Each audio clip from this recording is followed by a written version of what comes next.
InsyaAllah kita akan mula dalam beberapa minit lagi, insyaAllah.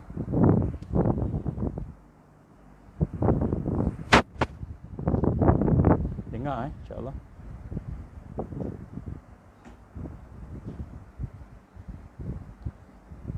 Dengar ke? Boleh dengar clear?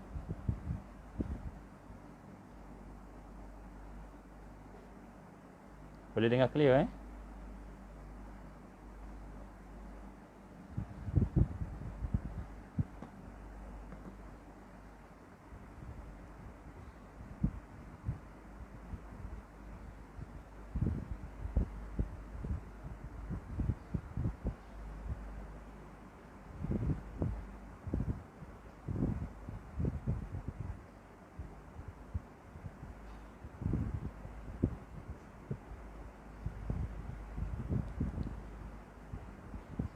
Baik, insyaAllah. Kita akan mula sekejap lagi, insyaAllah, sebab kita sebut semalam 9.30, tapi insyaAllah kita akan pelan-pelan. Alhamdulillah. Kalau ada apa-apa soalan sementara kita tunggu, mungkin kita boleh bincang-bincang sementara tunggu 9.30, insyaAllah. Hari ini kita akan bincang satu tajuk yang penting berkenaan dengan asas-asas kekuatan, insyaAllah.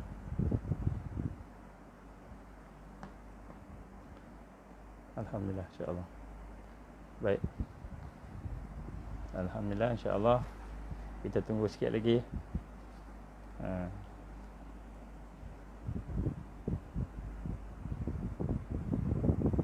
Baik. Ada beberapa permintaan dari kawan-kawan kita untuk dibuat satu tajuk berkenaan dengan COVID yang semalam tu. Saya bercadang untuk buat siang, tak buat siang, maknanya pagi, siang pukul 9, pukul 8. Sebab kalau kita buat malam dia jadi panjang. Kalau buat siang tu insya-Allah kalau tak ada apa-apa kita boleh buatlah. Saya sedang mengumpulkan bahan-bahan yang bersesuaian, sebab ramai yang menyatakan tentang pandangan-pandangan dari setengah-setengah ilmuwan, setengah-setengah ustaz yang menyatakan bahawa peristiwa akhir zaman ni tak patut ataupun tak perlu dibincang-bincang kerana dia akan menakut-nakutkan orang. Sebenarnya tujuan kita bukan menakutkan siapa-siapa, tapi sebenarnya kita kena memahami realiti, sebab Rasul sallallahu alaihi wasallam sendiri pun berbincang dengan sahabat-sahabat dia. Jadi insya-Allah saya bercadang untuk buat tajuk berkenaan dengan COVID-19 dan juga pakatan jahat antarabangsa mengikut perspektif Quran dan hadis ataupun mengikut perspektif kajian semasa. Insya-Allah kita akan buat pada siang hari. Mungkin besok pagi ataupun Ahad pagi, tengoklah macam mana kesesuaiannya. Insya-Allah saya akan maklumkan pada tuan-tuan sekalian. Dan pada kali ini ketika kita buat presentation, saya akan terus masukkan PowerPoint presentation tu ke dalam kamera, supaya kita nampak poin-poinnya. Jadi dia akan nampak semua bahan-bahan yang saya sediakan itulah, insya-Allah. Kerana setengah-setengah ustaz berpandangan bahawa tidak patut kita bincang-bincang berkenaan dengan tanda-tanda kiamat, hari akhir zaman dan sebagainya. Kerana pada pandangan mereka cukuplah dengan hadis-hadis dan ayat-ayat yang ada tu. Jadi pada pandangan kami pula sebenarnya tidak memadai kita melihat ayat dan hadis tanpa kita hubungkan dengan realiti semasa. Realiti semasa ni maknanya apa yang berlaku, kejadian apa yang berlaku di depan kita.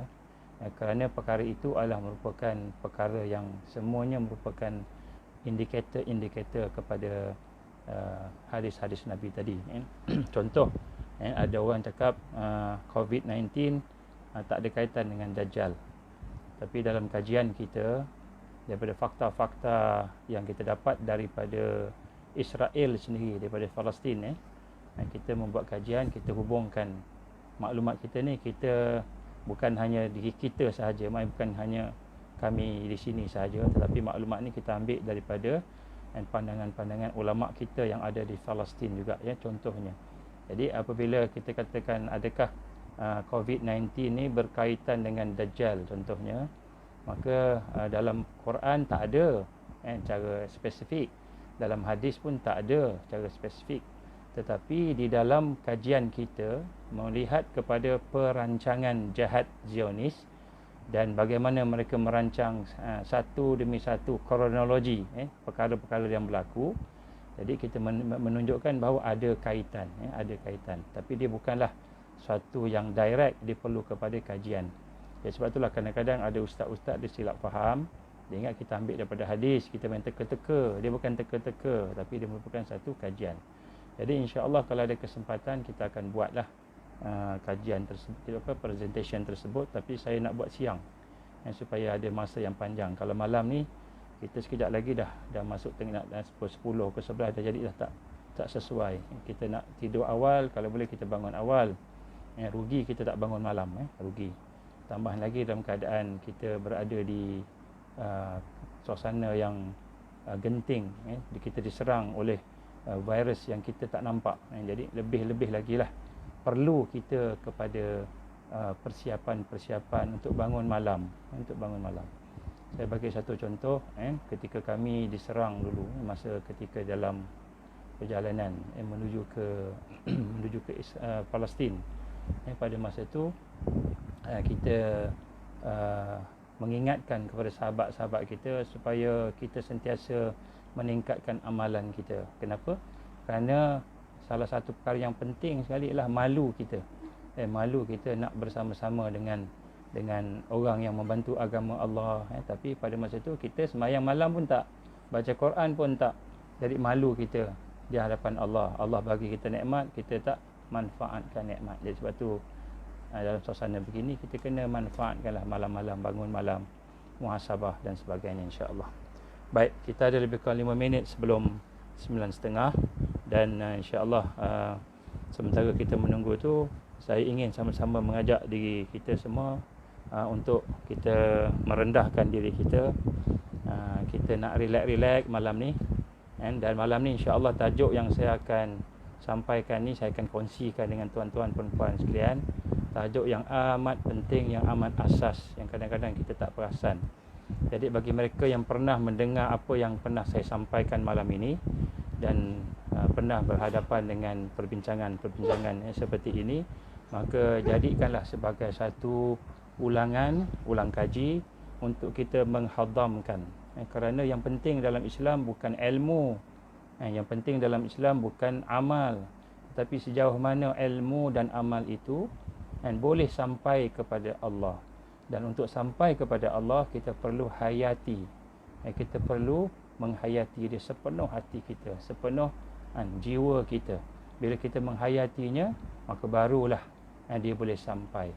Begitu juga dengan kita lihat bagaimana kita tengok ilmu yang ada. Kita banyak ada ilmu, macam kita bincang lepas kan semalam, banyak kita ada ilmu tapi tak boleh amal. Kita tahu macam-macam tapi tak boleh nak amal. Yang kita amal sikit aja, itu pun tak sempurna. Jadi kenapakah perkara-perkara itu berlaku? Contoh kita sembahyang isyak tadi kan, baru sekejap kita solat isyak. Jadi kita solat isyak, kita rasa solat kita sempurna tak? Ada tak dalamnya khusyuk? Sebab Allah tak pandang solat yang tak ada khusyuk. Solat yang tak ada khusyuk ni Allah tak pandang. Allah Subhanahu Wa Taala dia hanya menerima solat yang ada khusyuk. Sebab itulah solat yang ada khusyuk ni solat yang penting untuk kita jaga. Tapi hari ni kita dalam keadaan berhadapan dengan kesusahan ni pun kita masih susah nak khusyuk. Jadi insya-Allah penekanan kepada program kita pada malam ini, insya-Allah selagi mampu kita buat tiap-tiap malam sikit-sikit, insya-Allah. Maka program kita ni kita nak tengok proses, macam mana proses untuk kita dapat melahirkan amal yang soleh. Macam mana ilmu tu boleh jadi ilmu yang lahir dalam bentuk amalan, insya-Allah. Jadi mudah-mudahan apa yang kita lalui ini akan memberikan kebaikan dan kekuatan kepada kita, insya-Allah. Baik, insya-Allah kita boleh mulalah dulu. Kita mula dengan kita membaca Ummul Quran Al-Fatihah. A'udzubillahi minasyaitonirrajim. Bismillahirrahmanirrahim. Alhamdulillahi rabbil alamin, arrahmanir rahim, maliki yaumiddin. Iyyaka na'budu wa iyyaka nasta'in. Ihdinas siratal mustaqim, siratal ladzina an'amta 'alaihim ghairil maghdubi 'alaihim waladdallin. Amin. A'udzubillahi samil alim minasyaitonir rajim. Bismillahirrahmanirrahim. Alhamdulillah wassalatu wassalamu ala Rasulillah wa ala alihi wa ashabihi wa man walah. Rabbi shrah li sadri wa yassir li amri wahlul 'uqdatam min lisani yafqahu qawli. Rabbi zidni ilman amma ba'd. Assalamualaikum warahmatullahi wabarakatuh. Pertama-tama marilah sama-sama kita bersyukur kepada Allah Subhanahu Wa Taala kerana dengan keizinan Allah kita dapat bersiaran pada malam ini, malam yang ketiga. Jadi kita berdoalah supaya apa yang kita lakukan pada malam ini akan diberikan barakah oleh Allah Subhanahu Wa Taala. Kita berdoa supaya Allah Subhanahu Wa Taala memberikan hidayahnya, taufiknya kepada kita, barakahnya. Kita berdoa, ya Allah, janganlah sampai dosa-dosa kita, janganlah sampai kelemahan kita, janganlah sampai perkara-perkara yang kita ada pada kita yang Allah tak suka. Perkara-perkara yang Allah SWT benci yang ada pada kita. Jangan sampai perkara-perkara itu, ya Allah, keaiban kita itu menjadikan kita ini tidak dapat rahmat Allah, tidak dapat hidayah Allah, tidak dapat barakah daripada amalan kita. Kita minta kepada Allah dengan rendah diri, dengan sepenuh rendah diri, kita minta kepada Allah, ya Allah, ya Allah, malam ini janganlah jadikan dosa-dosa aku, keaiban aku, kelemahan aku. Janganlah jadikan segala yang kau murka, yang kau tak suka yang ada dalam kehidupan kita ini sebagai penghalang hidayah. Ini doa Sayyidina Umar bin Khattab radhiyallahu anhu. Sayyidina Umar sentiasa minta pada Allah ketika dia nak beramal, dia sentiasa minta, terutamanya dalam dakwah. Dia akan berdoa, dia kata apa? Ya Allah, janganlah jadi kelemahan aku, keaiban aku, dosa aku, segala perkara yang kau tak suka pada aku itu penghalang hidayah. Ya Allah, janganlah kau jadikan keaiban-keaiban aku, kelemahan-kelemahan aku itu sebagai penghalang rahmat. Ya Allah, kasihanilah kami. Itu doa Sayyidina Umar bin Khattab radhiyallahu anhu ketika dia terutamanya sedang berdakwah, sedang dalam keadaan nak berjumpa dengan sahabat-sahabat dia. Maka doa inilah kita minta, mudah-mudahan Allah SWT menjadikan pertemuan kita pada malam ni yang terbaik daripada sebelum-sebelumnya. Maknanya yang lebih baik daripada sebelumnya, mudah-mudahan insya-Allah. Tuan-tuan yang rahmati Allah Taala, malam ni kita berada dalam keadaan kuarantin.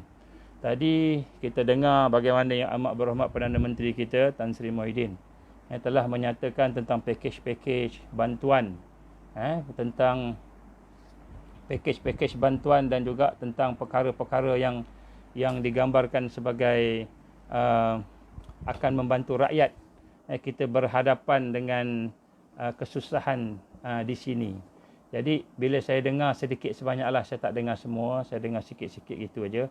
Saya dapati alhamdulillah satu bantuan yang baik kepada rakyat. Maka saya yakin kemungkinan besar ramai rakyat sana yang memerlukan akan merasa seronok dengan apa yang digambarkan oleh Perdana Menteri kita. Dan begitulah sebenarnya saya nak gambarkan pada tuan-tuan. Petang semalam ketika saya tengah duduk-duduk dengan keluarga, tiba-tiba datang seorang naik kereta masuk dalam kawasan rumah. Dan masuk dalam kawasan rumah dan kemudian selepas tu dia pun bagi horn, dia keluar bagi salam, seorang laki-laki. Saya pun tak tahu siapa dia, mak saya kenal, dia kata, oh ni orang masjid. Saya pun kata, oh alhamdulillah orang masjid. Saya bagi salam, dia pun bagi salam. Kemudian dia pun datang dan dia kata, alhamdulillah ustaz pun ada, dia kata. Saya kata, alhamdulillah saya memang ada kat sini, saya kata, sejak daripada mula-mula dulu. Baik, jadi dia kata, kami nak bawa sikit, kami datang ni nak bawa bahan-bahan bantuan makanan, dia kata, untuk penduduk kampung. Dia bagilah beras satu kampit, dia bagilah juga tepung, telur, lebih kurang macam itulah yang dia bagi barang-barang tu. Dan kemudian saya berkata terima kasih, walaupun rumah kami ada beras lagi, ada lagi lah benda-benda yang dia bawa tu, tetapi perasaan hati kita rasa seronok sebab dapat bantuan, dapat pertolongan daripada orang-orang yang soleh, yang prihatin dengan kita. Jadi begitulah sebenarnya tuan-tuan dan puan rahmati Allah Subhanahu Wa Taala. Kadang-kadang kita terlupa bahawa sebenarnya kita memerlukan kepada bantuan dan pertolongan, dan sebenarnya kita dah dapat dah bantuan dan pertolongan. Itulah daripada Allah Subhanahu Wa Taala. Bayangkan kalau kita boleh fikir sungguh-sungguh, sebenarnya bantuan dan pertolongan Allah ni terlalu banyak pada kita. Kalau kita miskin pun masih lagi boleh makan. Kalau kita sakit pun masih lagi boleh tersenyum. Kalau kita ada kekurangan-kekurangan, masih lagi ada sesuatu yang kita kata membina kekuatan kita. Maka sebab itulah kita nak sama-sama rasa bagaimana pada hakikatnya kekuatan seseorang itu ialah apabila dia bersama-sama dengan orang yang kuat. Bersama-sama dengan orang yang kuat. Kalau kita kata hari ini, mungkin orang nampak orang yang kuat ni orang politik. Orang politik nampak kuat. Jadi orang politik ni, maka ramailah orang nak bersama-sama dengan orang politik. Ramai orang bersama-sama nak jadi cari channel, cari saluran dan sebagainya. Ataupun orang yang kuat ni ialah orang yang ada connection dengan sultan. Maka ramai nak cuba cari jalan jumpa dengan sultan. Ataupun orang kaya-kaya mana-mana. Maka di sinilah kita lihat, hakikatnya kita ni manusia ni memang memerlukan kepada bantuan dan pertolongan. Sama ada kita sedar atau tidak. Kurang-kurang daripada orang-orang yang ada sekitar kita. Kalau kita kata kita tidak ada kekuatan, tidak ada kemampuan, maka ada orang sebelah yang boleh bantu kita, maka dia akan jadi satu yang baik pada kita. Sebab itulah tuan-tuan, sebenarnya kunci kepada kekuatan ialah apabila kita bersama dengan Allah. Kunci pada kekuatan apabila kita ada Allah Subhanahu Wa Taala dalam hidup kita, kita rasa dan kita diberikan pertolongan dan diberikan bantuan oleh Allah secara direct. Jadi kekuatan kita bukan kita bersama manusia. Kekuatan kita bukan bersama dengan orang yang kuat, tetapi dengan Allah Subhanahu Wa Taala. Ini perkara yang kita nak bincangkan. Waalaikumsalam warahmatullahi wabarakatuh. Ada beri salam pula. Jadi di sini nak sebut kat sini, tuan-tuan rahmati Allah Subhanahu Wa Taala. Maka perkara yang pertama yang kita nak kena tengok dalam hidup kita ini, yang disebut sebagai awaluddin, asal awal kepada agama, ialah dia kata mengenal Allah. Mengenal Allah. Tapi mengenal Allah macam mana? Yang jadi kekuatan ni. Macam saya sebut, bagaimana keadaan yang ada pada kehidupan di akhir zaman. Kalau ada timbul dajjal, timbul apa, macam-macam susah. Macam mana kita nak jadikan zikrullah sebagai satu makanan kepada kita? Contoh. Baik, jadi sinilah kita lihat bagaimana perkara yang pertama sekali ialah apabila kita ada Allah bersama kita. Memang Allah sentiasa bersama kita, tapi kita merasai Allah bersama kita. Dan kemudian Allah SWT membantu pula kita. Allah bantu, Allah mudah, Allah berikan sesuatu, maka di situlah kekuatan. Dan di situlah kekuatan. Jadi sebab itulah di sini saya ingin menyatakan kepada tuan-tuan pada malam ini, kita nak sama-sama buat muhasabah. Kita ni dalam kelompok manusia yang macam mana di dalam mengenal Allah Subhanahu Wa Taala.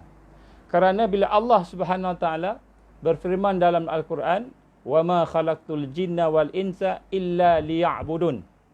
Kan Allah SWT berfirman, tidak aku jadikan jin dan manusia illa liya'budun, melainkan supaya manusia itu beribadah kepada aku, berubudiah kepada aku. Dalam ayat-ayat yang lain, Allah SWT dalam ayat ini, Allah menggambarkan kepada kita bagaimana keadaan manusia itu tidak dijadikan melainkan supaya dia illa liya'rifun, iaitu dia juga mengenal aku. Dalam setengah tafsiran yang dikatakan oleh para ulama kita. Jadi maknanya apabila manusia itu nak beribadah kepada Allah, macam mana ibadah kepada Allah tu nak berlaku kalau kita tak kenal Allah? Macam mana kita nak dapat kekuatan kalau kita tidak bersama dengan sumber kekuatan? Sumber kekuatan kita mana? Kalau kita kata sumber kekuatan kita Perdana Menteri, kan, maka kita salah. Perdana Menteri pun tak kuat. Dia sendiri pun sakit, Allah izin. Begitu juga kalau kita kata sumber kekuatan tu orang kampung kita yang tolong kita, maka begitu juga tak kuat.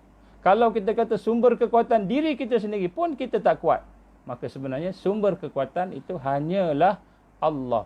Maka ini teori kita tahu. Tapi bagaimana bagaimana kita nak benar-benar menjadikan Allah Subhanahu Wa Taala itu benar-benar menjadi sumber kekuatan kita dengan erti kata tarbiyah kita tadi. Baik, jadi sinilah kita nak lihat dalam hal ini, tuan-tuan puan-puan, manusia ni terbagi 3. Kita ni yang duduk di dalam kuarantin ni, di dalam PKP ni, kita ni terbagi 3 golongan dalam konteks untuk nak mengenal Allah. Untuk mengenal Allah Subhanahu Wa Taala. Maka di sinilah kita lihat, kita nak melihat yang mana satu. Yang mana satu kita punya kelompok kita yang mana satu. Sekejap, saya tengah nak onkan sekejap. Baik. Kita ada 3. Yang pertama sekali, dalam hal untuk kenal Allah ini, sebelum kita nak jadikan Allah, sebelum Allah SWT memberikan bantuan kita secara langsung, sebagaimana yang Allah beri bantuan kepada awliya dia, pemimpin-pemimpin ataupun orang-orang yang membantu agama dia tadi itu, maka kita nak kena faham dalam hal mengenal Allah, manusia terpecah 3. Yang pertama ialah kelompok manusia yang disebut la aqla lahum, iaitu manusia yang tidak ada akal. Dia ada otak, dia boleh berfikir, tapi dia tak ada akal. Apa maksud akal di sini? Akal di sini bukan hanya bermaksud dia boleh selesaikan masalah matematik, tetapi akal di sini ialah maksudnya dia boleh menghubungkan apa yang ada di alam zahir bumi ini dengan alam ghaib, iaitu menghubungkan Allah dan juga alam ghaib yang lain seperti syurga, neraka dan sebagainya. Jadi akal ini ialah merupakan satu alat, satu perkara nikmat yang Allah beri kepada manusia, yang mana manusia itu boleh berinteraksi dengan ghaib. Berinteraksi bukanlah maknanya dia dalam konteks fizikal, tapi maknanya dia boleh memahami. Ya, sebab itulah dalam kita nak kenal Allah, manusia yang pertama, kelompok yang pertama ini ialah manusia yang tidak ada akal baginya. Apa manusia yang tak ada akal ni? Ni manusia yang seperti ini, dia hanya kenal makhluk aja. Dia hanya kenal apa yang ada kat depan dia sahaja. Dia hanya kenal makhluk yang dijadikan. Dia tidak kenal khaliq, dia tak kenal pencipta. Dia tak kenal pemilik kepada makhluk. Jadilah apabila dia hanya nampak makhluk saja. Bila dia tengok manusia, dia nampak manusia. Dia tengok rumah, dia nampak rumah. Dia tengok kebun, dia nampak kebun.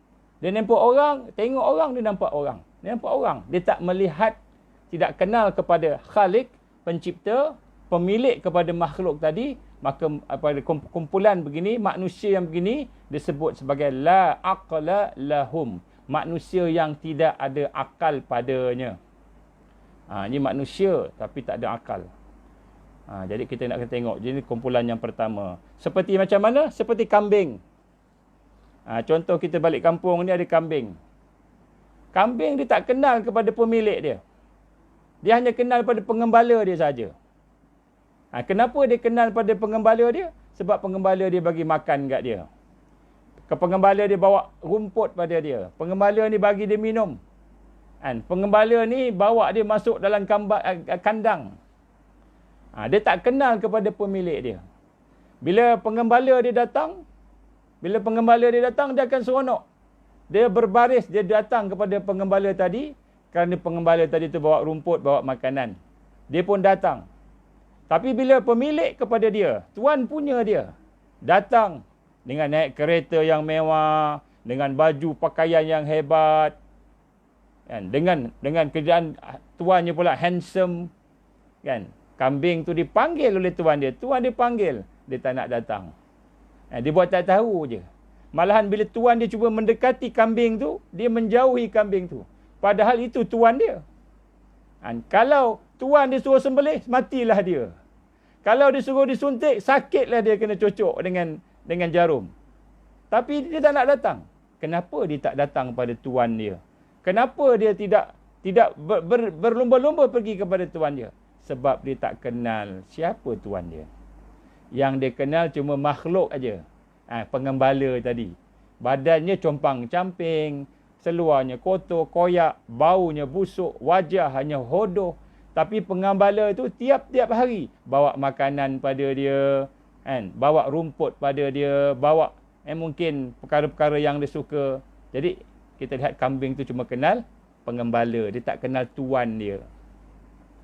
Dan malahan dia tidak berusaha pun nak kenal tuan dia. Tak pernah dia terfikir nak kenal tuan dia. Inilah manusia. Manusia yang hanya kenal makhluk. Manusia yang hanya kenal apa yang ada di depan dia. Dia tidak kenal kepada pencipta makhluk tadi. Dia tak kenal kepada pemilik makhluk tadi. Jadi kalau dia tengok bos dia tu yang bagi dia gaji, maka dia pun nampak bos dia. Dia tak nampak Ar-Razzaq, Allah yang bagi rezeki pada dia. Dia nampak bos dia. Maka dia pun jaga sungguh-sungguh bos dia. Sampaikan bos dia suruh buat apa pun sanggup tunggu, sanggup buat. Walaupun perkara itu perkara yang menyusahkan kehidupan dia. Yang menjadikan dia terpaksa pula berlawan dengan Tuhan dia. Jadi inilah manusia yang tidak ada akal. Dia tidak ada akal yang boleh nak berfikir dengan sungguh-sungguh. Dia hanya mahu dekat dengan makhluk sahaja. Dia hanya mahu diperhatikan oleh makhluk sahaja, oleh manusia sahaja. Dia nak berjinak dengan makhluk sahaja. Dia nak berjinak-jinak dengan manusia sahaja. Jadi kelompok yang nombor 1 ni, kalaulah dia beribadah, kalaulah dia sembahyang, sedekah, dia buat baik, tujuannya, apa dia tujuan dia? Hanya supaya dipuji oleh manusia, makhluk. Supaya makhluk simpati kat dia. Supaya makhluk pilih dia. Maknanya kalau dia orang politik, dia buat baik. Dia tolong orang. Dia bagi bantuan. Dia buat macam-macam. Hari ini kita nampak macam-macam. Dia buat sikit aja. Beli beberapa bungkus KFC. Dia beli beberapa bungkus air. Hantar ke hospital. Kemudian ambil gambar sakan. Hantar ke hospital ni, tengok saya ni walaupun dah tak jadi menteri, tapi saya masih lagi berkhidmat untuk masyarakat. Contoh. Jadi kalau kita hanya melihat pujian makhluk, pemilihan makhluk, imbuhan daripada makhluk, maka inilah contoh orang-orang yang tidak ada akal. Dia nampak makhluk, dia tidak nampak Allah Subhanahu Wa Taala. Maka kalau dia buat ibadah, dia mengharapkan perhatian manusia, supaya manusia cerita, cakap dia ni bagus, supaya manusia puji dia, supaya manusia bagi kasih sayang pada dia, supaya manusia pilih dia menjadi pemimpin kalau dia seorang yang ahli politik, yang mahu beribadah hanya sekadar untuk melihat supaya dia dipilih. Jadi ini maknanya contoh nombor 1. Macam kambing tadi, dia kenal pengembala tapi dia tak kenal tuan punya dia. Ini manusia yang disebut apa? La aqla lahum, tidak ada pada dia akal. Ini nombor 1. Ini manusia ni, dia hanya kenal manusia saja. Dia hanya kenal makhluk saja. Dia tak kenal Allah. Maka kalau beribadah, hanya supaya manusia sebut dia beribadah. Itu nombor 1. Nombor 2, dalam keadaan hari ini kita lihat manusia ni dalam kategori nak makrifat dengan Allah, nak kenal Allah. Ini kelompok yang kedua disebut lahum aqlun salim. Lahum aqlun saqim. Saqim. Pada mereka itu akal yang sakit. Ada akal, dia boleh fikir tapi sakit. Ini nombor 2. Akal yang tak sihat. Kalau lidah tak sihat, makan, minum pahit rasanya. Kalau mata tak sihat, macam saya ni, mata kurang sihat, kabur. Ada orang mata tak sihat, buta. Kalau telinga tak sihat, pekak. Kurang pendengaran. Jadi kalau akal tidak sihat, maka dia tidak boleh berfungsi. Ini kumpulan yang kedua, dia ada akal, tetapi dia tidak boleh nak berfungsi dengan baik. Jadi orang yang macam gini, kumpulan yang kedua ni, dia ingin nikmat Allah. Dia minta pada Allah, ya Allah, berilah aku rezeki. Ya Allah, lindunglah aku. Dia minta perlindungan daripada Allah. Dia minta masuk syurga. Dia minta banyak bidadari dalam syurga. Dia minta perlindungan, kesihatan dan sebagainya. Tapi dalam hati dia, akal tak sihat tadi, tak teringin dia. Tidak berminat dia untuk nak kenal Allah Tuhan dia. Tak berminat. Dia semayang aja. Sekadar semayang supaya dia dapat pahala masuk syurga. Tapi tak terfikir semayang tu nak dekat dengan Allah. Nak kenal Allah. Tak terfikir. Dia puasa. Dia baca Quran, baca. Tapi sekadar nak supaya dapat rahmat, dapat syurga Allah Subhanahu Wa Taala. Yang penting bagi dia, dapat nikmat, dapat bahagia. Yang penting daripada dia adalah dipelihara oleh Allah. Allah pelihara dia daripada balak bencana. Allah pelihara dia daripada kena COVID-19. Tak kena virus. Rezeki diluaskan. Tetapi berkenaan dengan Allah, Tuhan dia tak perlu tahu. Dia tak terfikir pun nak kenal Allah. Jadi orang ini orang yang berakal. Tapi akalnya sakit. Orang seperti ini, kalau beribadah, kita muhasabah diri kita. Orang seperti ini, kalau beribadah, sembahyang, baca Quran, puasa, maka dia akan minta macam-macam. Minta murah rezeki, selamat dari balak, lunaskan hutang, mati masuk syurga, kumpul di syurga dengan keluarga. Kelompok kedua ini ialah kelompok yang ada akal tapi tak sihat. Akalnya sakit. Maka adakah dia akan masuk syurga? InsyaAllah. Oleh kerana dia sembahyang puasa, dia Islam, insyaAllah dia masuk syurga. InsyaAllah dia akan masuk syurga. Cumanya, apabila dia melakukan sesuatu itu tidak kerana Allah, maka mungkin akan berlaku syirik. Jadi mungkin juga dia akan diazab oleh Allah Subhanahu wa Ta'ala. Dia tak sempurna. Ini kumpulan yang kedua, ada akal sakit. Adakah kita dalam kumpulan ini? Baik, kumpulan yang ketiga, kumpulan yang sebenarnya kumpulan yang diredai oleh Allah Subhanahu wa Ta'ala. Kumpulan yang telah diberitahu oleh Rasul sallallahu alaihi wasallam, kumpulan para sahabat yang duduk dalam tarbiyah Islam, pendidikan Islam, yang duduk dalam jalan-jalan menuju kepada Allah Subhanahu wa Ta'ala. Inilah kumpulan yang disebut sebagai lahum aqlun salim. Orang-orang yang ada kepadanya akal, yang akalnya selamat, yang sejahtera. Akalnya sehat. Ni orang yang ketiga ni, kelompok yang ketiga ni, kelompok yang ada akal dan akalnya sihat, maksudnya akalnya boleh berfungsi. Jadi orang-orang begini, siapa mereka? Mereka ialah orang yang ingin kenal dengan Allah. Mereka ni bukan saja dia ibadah, bukan saja dia buat baik, tapi dia nak kenal Allah Subhanahu wa Ta'ala. Dia ingin kenal dengan Allah, dia nak dekat dengan Allah, dia nak berjinak-jinak dengan Allah. Jadi mereka ingin apabila dia beri nikmat, bila Allah bagi dia nikmat, contohnya dia dapat kesihatan. Orang lain sakit, kena virus tapi dia sihat. Orang lain nak makan pun tak ada, susah, dia ada makanan. Adalah nikmat-nikmat yang dia bagi. Maka apabila Allah sebenarnya memberi dia nikmat, dia tidak hanya melihat nikmat tadi. Dia melihat siapa yang bagi nikmat. Dia melihat siapakah yang memberikan rezeki kepada dia. Dia ingin mengenali, dia nak tahu siapa dia yang selama ni bagi aku rezeki. Siapa yang selama ini menghidupkan aku. Siapa yang selama ini memberikan keamanan, kelapangan, kekayaan kepada aku. Yang memberi kebaikan, maka dia cari orang ini. Orang yang mencari siapa yang memberi rezeki dia, yang memberi kekuatan, memberi kebaikan, nikmat tadi, inilah orang yang mempunyai aqlun salim. Aqlun salim. Siapa aqlun salim? Orang yang nak cari Allah dalam hidup dia. Jadi katakanlah kita ingat hari ini, contoh, kita dalam keadaan ni mungkin kita boleh faham. Kita dalam keadaan kuarantin. Di Sempang Renggam dah kena kuarantin dah. Kita faham dalam keadaan di kuarantin ini, susah hidup kita. Katakanlah kita ni orang miskin, orang lapar, tak cukup serba-serbi.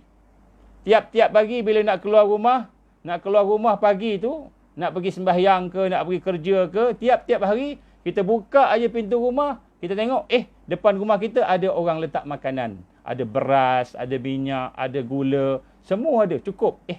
Kemudian kita tengok ada pula sampul surat orang bagi duit kat kita.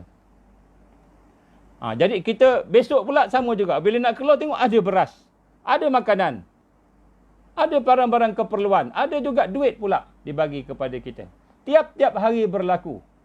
Tiap-tiap hari berlaku. Dan kita memang benda yang kita perlukan. Benda yang kita perlukan. Buka aja pintu ada. Buka aja pintu ada. Rezeki-rezeki tadi. Maka sudah tentulah orang yang akalnya salim, akalnya sejahtera, akalnya sehat tadi, tentulah dia nak tahu siapa yang bagi. Siapa yang bagi. Tentu dia nak tahu. Maka dia pun tengok. Pagi-pagi sebelum subuh dia dah buka dah. Tunggu dah. Buka-buka pintu tengok. Dah ada dah. Dia tunggu pukul 2 pagi. Pukul 2 pagi tunggu. Buka-buka dah ada dah. Rupanya orang tu memang bagi tak mau dikenali. Jadi sebut kat sini bagaimana Sekiranya satu contoh, ada orang yang bagi bantuan kepada kita, tapi dia tak mau kita kenal dia siapa. Maka ketika itu sudah tentulah orang yang akal sihat mesti nak cari siapa dia. Siapa ni orang ni? Kan? Paling kurang nak ucap terima kasih. Paling kurang, terima kasihlah awak bantu saya. Saya tak ada beras, awak bagi beras. Saya tak ada minyak, awak bagi minyak. Terima kasihlah awak bantu saya. Terima kasihlah awak tolong saya. Kita nak puji dia. Ataupun kalau kita boleh tolong dia, kita nak tolong dia. Ini orang yang akal yang salim. Orang yang akalnya sihat. Tapi kalau orang yang akalnya sakim, yang tak sihat ni, peduli apa, siapa yang hantar, yang penting aku boleh makan. Yang penting aku dapat makan, yang penting aku boleh minum, yang penting aku dapat duit. Siapa tu tak kira. Ini orang yang sakim. Ya, sebab itulah kita lihat di sini, orang yang akalnya sakit itu, dia tak peduli siapa yang bagi. Siapa yang mengirim, yang menghantar. Tetapi orang yang akal sihat, maka dia akan nak cari siapa dia ni, nak kenal ni, nak terima kasih, paling kurang nak terima kasih.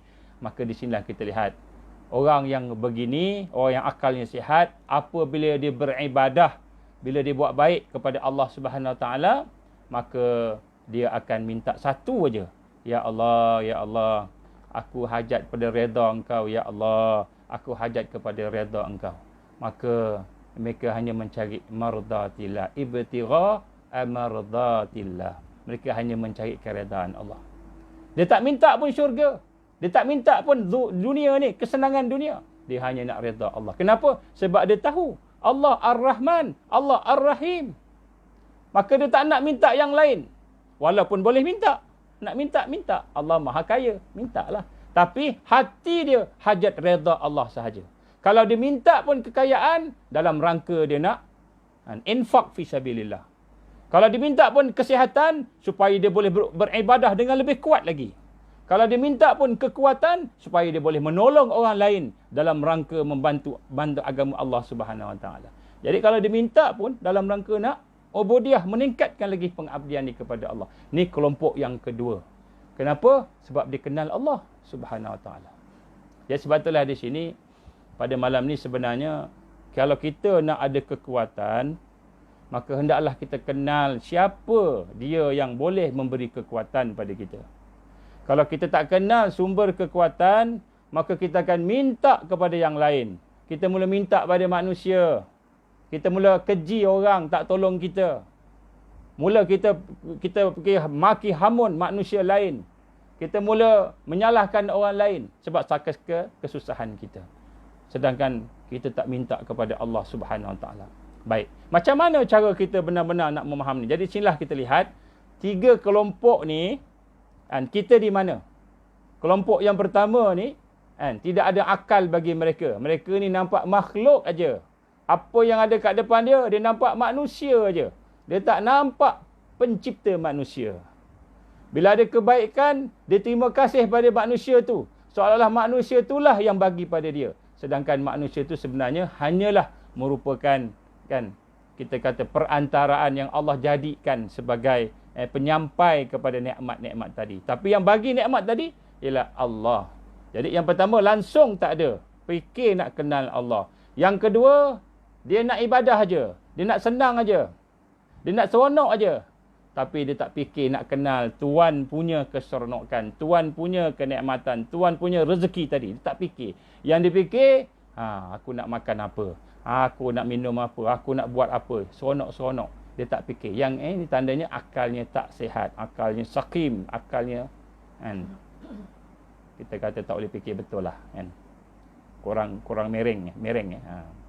Dan yang ketiga ialah orang yang akal yang salim, aklun salim, ialah mereka yang akalnya sejahtera. Orang yang sihat sudah tentu dia nak kenal siapa yang bagi aku hidup hari ini.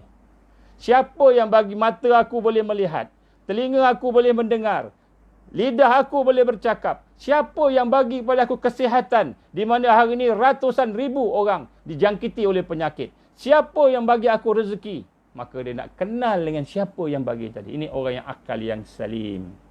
Orang yang akal yang sejahtera. Dia tak cukup hanya menerima apa yang dapat, tetapi dia juga mencari siapakah yang memberi. Dan sebab itulah untuk itu, maka kita kena kenal Allah Subhanahu Wa Taala. Maka untuk kenal Allah Subhanahu Wa Taala ini, maka inilah digambarkan sebagai sumber kekuatan. Bila kita dengar hadis Nabi kan, Nabi kata apa? Nabi kata, apabila di akhir zaman, saya baca sebelum hadis ni, Aisyah tanya kepada Rasul sallallahu alaihi wasallam, "Ya Rasulullah, bila akhir zaman hidup susah, manusia, orang-orang beriman dalam keadaan susah, dalam keadaan tertekan, ketika mereka mungkin diserang dan sebagainya, maka apakah yang mereka nak buat?" Maka Rasul kata, mereka akan berzikir pada Allah. Rasul kata apa? Makanan mereka zikrullah, minuman mereka zikrullah. Bila mereka zikir, mereka kenyang. Bila mereka zikir, hilang haus. Bila mereka zikir, mereka tenang. Bila mereka zikir, mereka rasa bahagia. Hidup mereka cukup dengan zikrullah. Jadi macam mana kita nak merasai, nak kata zikrullah tadi, yang boleh sampai kepada peringkat yang begitu, kalau kita tak kenal Allah? Macam mana kita nak ingat Allah? Macam mana kita nak zikrullah kalau kita Allah pun kita tak kenal? Allah pun kita tak merasai sebagai Tuhan. Kita tak meletakkan Allah sebagai Rabb, sebagai ilah kita, sebagai Tuhan yang mencipta kita, sebagai Tuhan yang berhak untuk kita sayang, kita sembah. Inilah perkara yang kita nak bincangkan pada malam ni sebagai permulaan kepada pembinaan kekuatan. Marilah kita tundukkan jiwa kita. Boleh tuan-tuan, insya-Allah. Baik, yang pertama sekali tuan-tuan, dalam rangka kita nak jadi orang golongan yang ketiga tadi, yang berbunyi lahum aklun salim, daripada mereka akal yang salim itu, maka kita kena kenal nama-nama Allah. Maka Rasul sallallahu alaihi wasallam menggambarkan kepada kita, saya bacakan makna sajalah. Rasulullah sebut apa? Kata Rasul sallallahu alaihi wasallam bahawa Allah Subhanahu wa taala mempunyai 99 nama yang baik-baik. 1 kurang 100. Maka kata Rasul, siapa yang memeliharanya, ahsaha, siapa yang memeliharanya, maka dia akan masuk syurga, akan dapat kekuatan, akan dapat rahmat, akan dapat barakah. Maka di sinilah digambarkan dalam hadis Rasul ini, sallallahu alaihi wasallam, hadis sahih, bagaimana digambarkan, siapa yang memelihara nama-nama Allah, maka dia akan ada kekuatan untuk berada dalam redha Allah, syurga Allah. Maka apa maksud memelihara? Maksud memelihara ni ada 3. Yang pertama, dia tahu dan dia hafal. Dia tahu nama Allah, dia hafal. Itu maksud memelihara.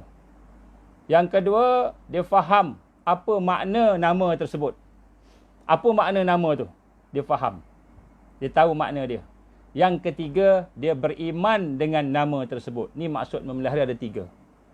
Jadi maksud memelihara ni bukan hafal saja. Ada setengah orang, dia pun hafal lagu-lagu nama-nama Allah. Dia pun hafal, Nas'aluka ya man huwallahu allazi. Dia hafal sampai habis nama-nama Allah tu. Dia kata dah masuk syurga dah. Jadi ulama-ulama menggambarkan maksud menghafalnya ada 3. Maksud memelihara ni ada 3. Apa dia? Ahsaha tadi, iaitu yang pertama, dia tahu nama Allah, dia hafal. Kemudian dia bukan hafal sahaja, dia memahami, dia faham apa makna nama tadi. Dan yang ketiga, dia beriman, dia yakin dengan nama tersebut.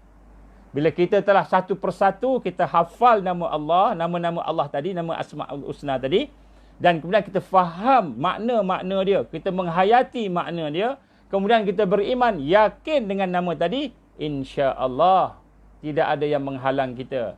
Dalam huraian para ulama, siapa yang menghafal, memahami dan beriman, masuk syurga tanpa hisap. Masuk syurga tanpa hisap. Dan orang yang masuk syurga tanpa hisap, tentulah orang yang akan diberikan oleh Allah Subhanahu wa taala kekuatan di dunia wal akhirah, dan akhirat. Baik. Jadi di sini kita tengok pada malam ni, kita buat muhasabah. Yang pertama sekali, apa nama Allah? Nama Allah yang banyak tadi tu, nama-nama yang banyak sekali. Yang pertama, ismu dia apa? Isim dia apa? Nama dia apa? Ialah Allah. Malam ni kita nak kenal nama Allah. Apa maksud nama Allah? Kita duk sebut Allah, Allah. Kita sebut Bismillah. Kita sebut dengan nama Allah. Kita sebut Allahumma, Ya Allah. Bila kita sebut nama Allah, apa makna Allah tu? Kita buat muhasabah. Kita buat ulang kaji malam ni. Boleh? InsyaAllah. Maka kata Imam Al-Ghazali. Apa kata Imam Ghazali? Kita tengok patut ulama sebut. Dia kata Allah adalah nama bagi yang ada sebenarnya. Dia ada bahasa Arab ni. Saya baca dia punya bahasa. Kita translate bahasa kita terus. Kita masa pun tak panjang. Allah adalah nama bagi yang ada sebenarnya. Maknanya wajibul wujud. Allah ini nama bagi zat yang ada, wajib adanya. Yang mana terhimpun pada dia itu sifat-sifat uluhiyah dan sifat-sifat rububiyah. Yang bersendiri, dia tak bersama-sama dengan orang lain, tak bersama-sama dengan makhluk yang lain. Jadi namanya bila sebut Allah, dia ada 3. Yang pertama, Allah ni maknanya apa? Bila sebut Allah, bila kita sebut Allah ni maknanya apa? Dia adalah zat yang wajibul wujud. Dialah yang ada sebenarnya. Yang lain-lain ni, makhluk semua ni diadakan, dicipta. Dialah yang ada. Kemudian yang kedua, dia bersendiri, dia tak sama dengan yang lain. Dan dia bersifat apa? Rububiyah dan uluhiyah. Ini 3. Jadi bila kita sebut nama Allah, dalam hati kita ada 3. Yang pertama, dialah yang ada, yang wujud. Yang lain ini diadakan. Selain daripada Allah adalah merupakan makhluk, diadakan. Dan kemudian dia bersendirian. Dia bersendirian dan mempunyai sifat-sifat rububiyah dan uluhiyah. Apa maksud sifat-sifat rububiyah ni? Rububiyah dan uluhiyah ini? Ini kita tengok. Yang pertama sekali sifat rububiyah. Maksudnya sifat ketuhanan. Jadi tuan-tuan, kita kena faham ni. Bila kita faham ni, insya-Allah kita akan diberikan satu kekuatan yang luar biasa. Apa maksud Allah yang wujud dengan sifat rububiyah? Rububiyah ni sifat Rabb. Maksud rububiyah ni apa? Antara maksud rububiyah ni, dialah yang mencipta. Sifat dia mencipta, dia menjadikan, dia menghidupkan, dia mematikan, dia yang memberi rezeki, dia yang memberi sesuatu, dia yang mencegah. Bila tak dapat tu, dia yang cegah, dia yang menolong, dialah yang maha membiarkan, dialah yang maha mengalahkan. Itu semua sifat-sifat rububiyah. Maknanya sifat Tuhan yang bersifat rububiyah, Rabb, yang mana tak ada yang boleh nak lawan dia. Itu sifat rububiyah. Jadi kalau kita tengok dalam nama-nama Allah, sifat-sifat Allah ni, kita akan nampak bagaimana Allah ini sifatnya adalah sebagai Rabb, Tuhan. Dialah yang menjadikan, mencipta, dialah yang menghidupkan, dialah yang mematikan, dialah yang memberi, dialah yang mencegah. Ini semua sifat rububiyah. Apa maksud uluhiyah pula? Uluhiyah ini maksudnya ialah dia yang berhak disembah. Yang berhak disembah. Yang sepatutnya disembah. Dialah yang berhak dipuji. Hanya dia yang berhak dipuji. Dialah yang berhak dipuja. Dialah yang berhak ditaati. Yang berhak untuk bergantung harap padanya. Dialah berhak untuk disayangi. Dia yang berhak. Maknanya segala sifat-sifat yang ada dalam diri kita ini, yang kita nak meletakkan sesuatu yang tinggi, yang kita sayang, yang kita taat, yang kita tunduk, yang kita rendahkan diri kita, yang kita bergantung harap, yang kita mencintainya, yang kita puji, maka semua itu hanya Allah yang berhak untuk disembah, dipuji, dicinta dan sebagainya. Itu maksud uluhiyah. Jadi sifat uluhiyah ni yang kita sebut la ilaha illallah, tidak ada ilah melainkan Allah. Ilah uluhiyah tadi maksudnya apa? Yang berhak disembah, yang berhak disayangi, yang berhak ditaati, yang berhak ditakuti, yang berhak untuk kita tunduk padanya. Ini sifat-sifat uluhiyah. Jadi sebab itulah apabila kita berdoa pada Allah, contohnya kita sebut ya Rabbi, wahai Tuhanku, maka itu maknanya kita rujuk kepada yang kepada Tuhan yang bersifat dengan sifat-sifat yang mencipta, yang menjadikan, yang maha berkuasa tadi, yang maha menghidupkan, yang mematikan dan sebagainya. Ya Rabbi. Apabila kita sebut ya Ilahi, kita sebut ya Ilahi, wahai Tuhanku yang berhak untuk aku sayang, yang berhak menerima pujian, yang berhak untuk aku taat, yang berhak untuk aku takut, tu ya Ilahi, ilah uluhiyah. Jadi apabila sebut Allah, maka dia mengandungi dua-dua ni. Sebab itulah kita sebut ya Allah tolonglah aku, ya Allah tolonglah aku, ataupun Allahumma, Allahumma, maka dia mencakupi rububiyah dan uluhiyah. Dua-dua ada kat dalam nama Allah. Tuan-tuan rahmatan Allah. Sebab itulah bila disebut nama Allah, kita sebut Allah, Allah, Allah. Maka di dalam tu ada, dalam hati kita ni ada satu perasaan. Apa perasaan dia? Yang pertama perasaan kan, kita ni hamba kepada Rabb Tuhan. Tuhan yang mana?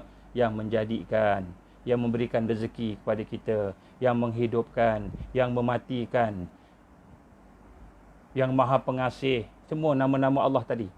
Kemudian di dalamnya juga Allah tadi, makna Allah tadi ada sifat uluhiyah. Uluhiyah ni apa? Yang berhak untuk kita puji, yang berhak untuk kita sayangi, yang berhak untuk kita tunduk, sujud, rokok padanya, yang berhak untuk kita takut padanya, yang berhak untuk kita bergantung, bertawakal padanya, yang berhak untuk kita berharap padanya. Dialah tempatnya, dialah untuk kita menjadikan sebagai satu sembahan saja. Ini uluhiyah yang berhak untuk kita sembah. Jadi apabila kita sebut Allahumma, maknanya apa? Ya Allah. Ya Allah maknanya dicakupi dua-dua. Jadi kita bila berdoa tu, hati kita nak kena merasai sifat-sifat Allah. Yang kita contohnya kata ya Allah, ya Rahman, ya Allah yang Maha Pengasih. Kita nak minta kasih sayang Allah. Ya Allah yang Maha Pengasih, berilah pada aku kekuatan. Kita minta. Ya Allah, ya Sami', ya Allah yang Maha mendengar. Maka kita minta apa kita nak minta. Ya Allah, ya Basir, ya Allah yang Maha melihat. Maka kita menggunakan nama Allah. Allah ni mencakupi semua uluhiyah dan rububiyah. Jadi sebab itulah sebenarnya nama Allah ni, kata Imam Ghazali, sebut kat sini, nama yang paling agung, Ismul A'zam, nama yang paling agung, yang mana nama itu berbanding dengan nama-nama yang lain, nama yang paling agung ialah Allah. Nama yang paling agung ialah Allah. Kenapa? Kerana nama Allah menunjukkan kepada zatnya, menunjuk kepada zatnya. Dan nama-nama lain menunjuk kepada sifatnya. Contohnya apa? Ar-Rahman, sifat Allah yang Maha Pengasih. Al-Alim, sifat Allah yang Maha Ilmu, mempunyai ilmu yang bijaksana. As-Sami', sifat Allah yang Maha mendengar. Jadi nama-nama yang lain tu menunjukkan sifat Allah. Tetapi nama Allah, perkataan Allah itu menunjukkan zat dia yang punya sifat rububiyah dan uluhiyah. Bila kita faham yang ini, maka insya-Allah berdoalah pada dia dengan nama Ismul A'zam. Nama dia. Bila kita doa dengan sungguh-sungguh, dengan kita faham makna dia, maka insya-Allah mustajab doa kita. Jadi sejauh mana kita berdoa tadi, bukan mustajab tu bukan hanya sekadar kita sebut. Tapi mustajab tadi apabila kita memahami maknanya, memberi kesan pada hati kita. Kita rasa rububiyah Allah, kita rasa uluhiyah Allah tadi, barulah doa tadi tu menjadi sesuatu yang mencapai kepada Rabbul Jalil, kepada Allah Subhanahu Wa Taala. Jadi sebab itulah di sini kita diperintahkan oleh Allah Subhanahu Wa Taala supaya berdoa menggunakan nama-nama dia. Jadi banyak nama-nama dia kita boleh guna belaka.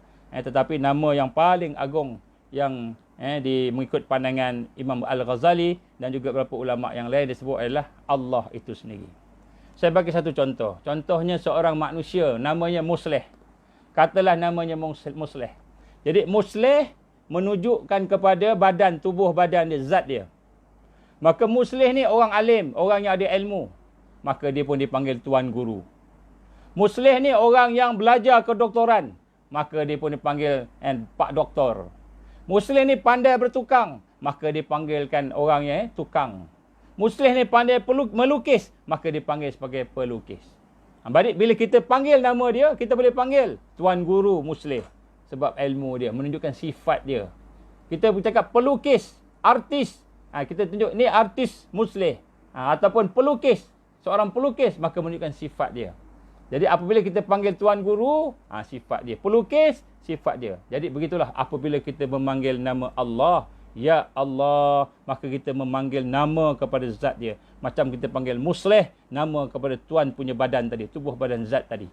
Maka kalau kita nak seru nama Allah, maka kita gabungkanlah eloknya, Ya Allah, Ya Sami', Ya Allah, Ya Rahman, Ya Allah, Ya Mujib, Ya Allah, Ya Hayyu, Ya Qayyum, Ya Allah. Kita sebut Allah kerana dia merupakan suatu yang memasukkan kedua-dua maksud tadi. Baik. Jadi ini adalah nama. Bila kita telah memahami akan nama ini, barulah kita mula nak berjalan kepada Allah. Baru kita mula nak berjalan kepada Allah. Maka apabila kita mula nak berjalan kepada Allah, sampai pada tahap yang ketiga. Yang pertama, kita kenal nama Allah. Yang kedua, kita faham maknanya. Apa makna Allah tadi? Makna Allah, dialah yang wajib wujud, yang wajib ada. Yang lain semua makhluk diadakan. Yang kita nampak, yang kita dengar, yang kita tengok ni, semua tu makhluk. Semua tu diadakan. Dia boleh tak ada. Dia ada pun sebab diadakan. Allah yang wajibul wujud. Wajibul wujud ni wajib, bukan wajib pahala, sunat, makruh, haram tu. Ni wajib dari sudut akal. Wajib ada. Sebagai Tuhan, dialah wajib ada. Maka dialah wajibul wujud. Allah tu yang wajibul wujud. Tidak ada bergantung dengan siapa-siapa. Dia bersendirian dan kemudian dia bersifat rububiyah dan uluhiyah. Jadi lepas ni saya cadang tuan-tuan, puan-puan, review balik, ulang kaji apa maksud, apa nama-nama Allah. Tengok sifat-sifat Allah dan cuba hubungkan dengan diri kita. Jadi bila kita dah tahu nama Allah, kita hafal nama Allah dan kemudian telah kita faham makna nama Allah tadi, maka sampai yang ketiga. Ni nak masuk syurga Allah ni. Yang ketiga apa dia? Kita kena beriman. Kita kena beriman. Apa kesan-kesan beriman? Ni nak melihatkan kekuatan. Apa kesan-kesan beriman? Contoh, kalau kita tahu api yang sedang menyala, api yang sedang menyala tu panas, maka sudah tentu kita tak sentuh dia, kita menjauhi dia. Kalau kita tahu makanan ni, nasi lemak, kan? Nasi lemak apa? Yang sedap-sedap tu kan. Kita tahu nasi tu sedap, maka kita tentu dah pergi, beli, makan, beratus. Nak pergi nasi lemak antarabangsa ke apa, kat Kampung Baru. Beratus panjang nak beli, kan? Sebab nasi lemak tu sedap. Kesan, kita percaya, kita yakin dengan sesuatu, tentu ada dia punya akibat dia punya natijah dia punya kesan dia. Apa kesan dia? Okey, kita tengok kat diri kita, ada tak pada hari ni?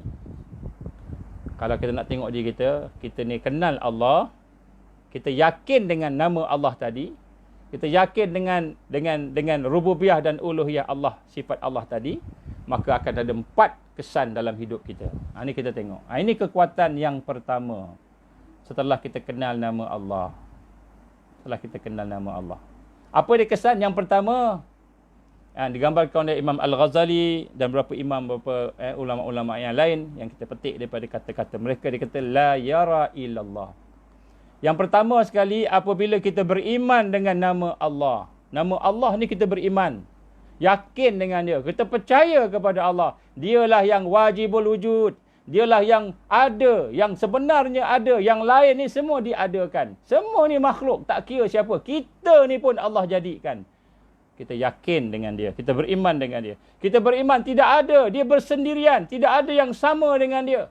Dan kemudian kita yakin dia ada sifat rububiyah dan uluhiyah. Dia ada sifat-sifat maha mencipta, maha memberi rezeki. Dialah yang menjadikan, dialah mencipta, dialah memberi rezeki, dia yang mencegah daripada sesuatu datang kat kita. Dialah yang melindungi kita. Semua sifat-sifat rububiyah dan sifat-sifat uluhiyah. Maka yang pertama kesan daripada ini ialah la yara illallah. Dia tidak akan melihat kecuali Allah. Nombor 1, apabila hati kita mula merasai akan hakikat makna Allah dan kita beriman tadi, maka la yara illallah, kita tidak akan melihat sesuatu melainkan kita hanya akan melihat Allah. Yang ini kita beriman dengan dia. Mana yang sebenar ada tu hanya Allah. Yang sebenar ada hanya Allah. Yang lain diadakan, dijadi, dicipta. Yang ada sebenar hanyalah Allah. Yang depan kita ni, anak beranak kita, keluarga kita, orang-orang yang kita sayang, orang yang kita benci, yang ada di depan kita. Harta kita, semua tu dijadikan.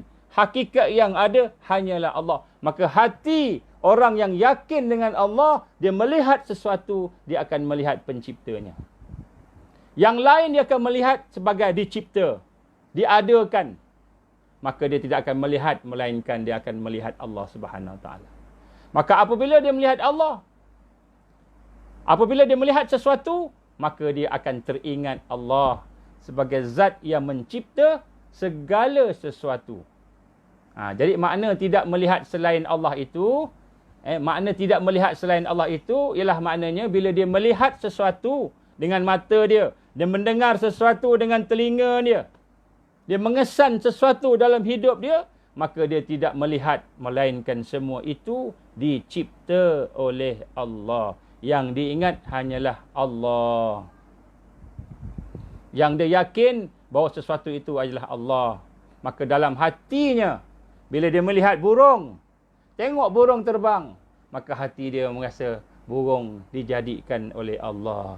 Allah maha bijaksana menjadikan burung. Dia melihat rumah, dia kata Allah yang menjadikan rumah. Dia melihat anak-anak, dia menyatakan Allah yang menjadikan anak-anak. Dia melihat ayah dia, ibu dia, Allah yang menjadikan ayah dan ibu dia. Apa sahaja yang ada di hadapan dia, yang dia melihat, la yara illallah, dia akan melihat pencipta kepada yang menjadikan. Maknanya hati dia rasa begitu. Hati dia faham begitu. Hati dia mengerti dengan perkataan begitu. Maka hati ni akan berkata, hati dia akan merasa, semua ini Allah, Allah, Allah yang jadikan. Sebab Allah yang wajib ada, yang lain tidak wajib ada. Allah yang mempunyai sifat-sifat rububiyah, uluhiyah, yang lain-lain semua hanyalah makhluk. Jadi bila dia tengok beras, nasi contohnya, dia tengok nasi, dia nampak Allah. Bukan nasi itu Allah. Kalau nasi itu Allah, maka dia makan nasi. Nasi itu bukan Allah. Dia nampak nasi itu, dia nampak Allah yang jadikan nasi itu. Maka apabila nampak Allah menjadikan nasi itu, maka itulah perasaan keimanan. Maka dia akan timbul satu perasaan sayang pada Allah. Sayang pada Allah.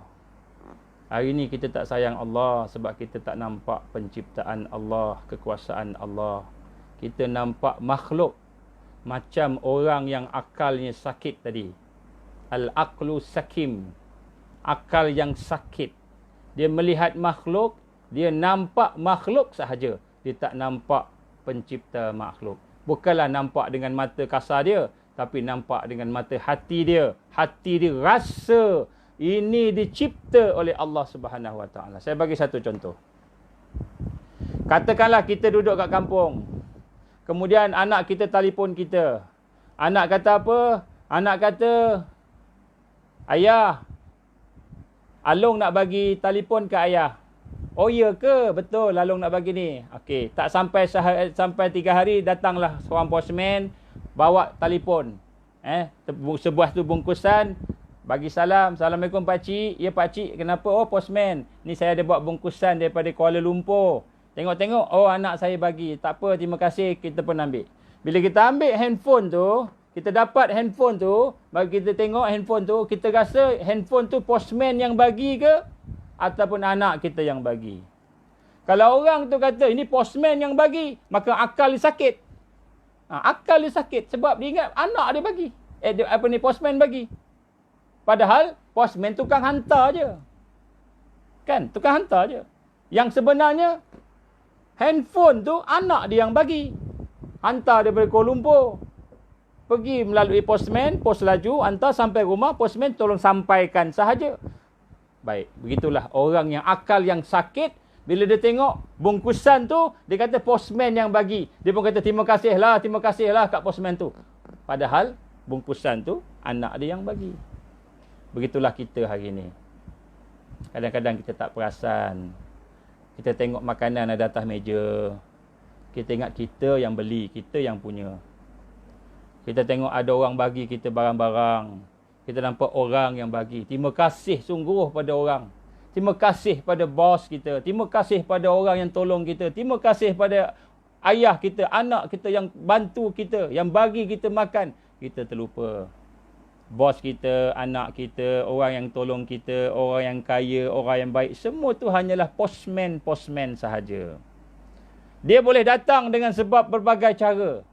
Ada orang dia dapat handphone daripada anaknya. Ada orang dapat handphone, dia dapat hadiah.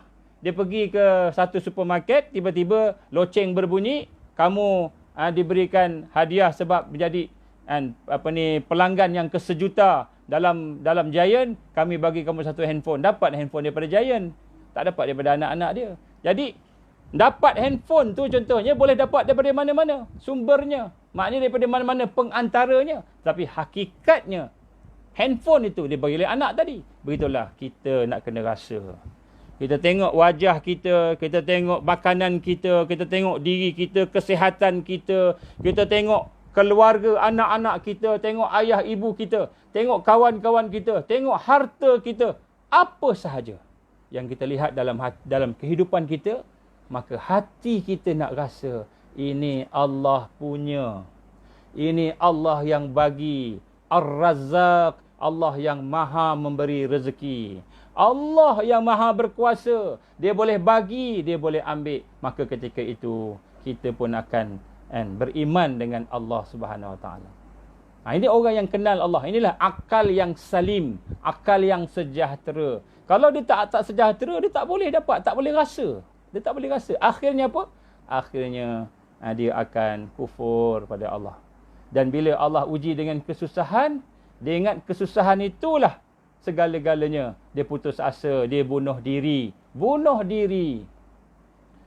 Berlaku di Pulau Pinang. Seorang ibu bagi anaknya klorok, minum klorok. 3 orang anak dia mati minum klorok. Dia sendiri minum klorok, termuntah. Allah izin orang datang cepat ambil selamatkan dia, dia hidup, anak-anak dia mati. Dia cerita apa? Dia kata kenapa dia bunuh anak-anak dia? Kenapa dia bunuh diri dia tapi tak termati? Allah tak izin mati. Kenapa? Kerana suami dia tinggalkan dia. Dah berbulan-bulan suami dia tak balik. Tak bagi makan, tak bagi minum. Dia minum air paip aja. Tuan punya rumah dah datang berapa kali minta sewa. Datang minta. Dia dah malu dah. Dia kata dah tak ada dah. Dia nak bekerja tak boleh. Anaknya kecil-kecil. Nak kena siapa nak jaga anak-anak. Nak pergi kerja tak boleh. Dia harap kat suami dia. Dia bergantung harap pada suaminya. Tiba-tiba suaminya lari tinggalkan dia.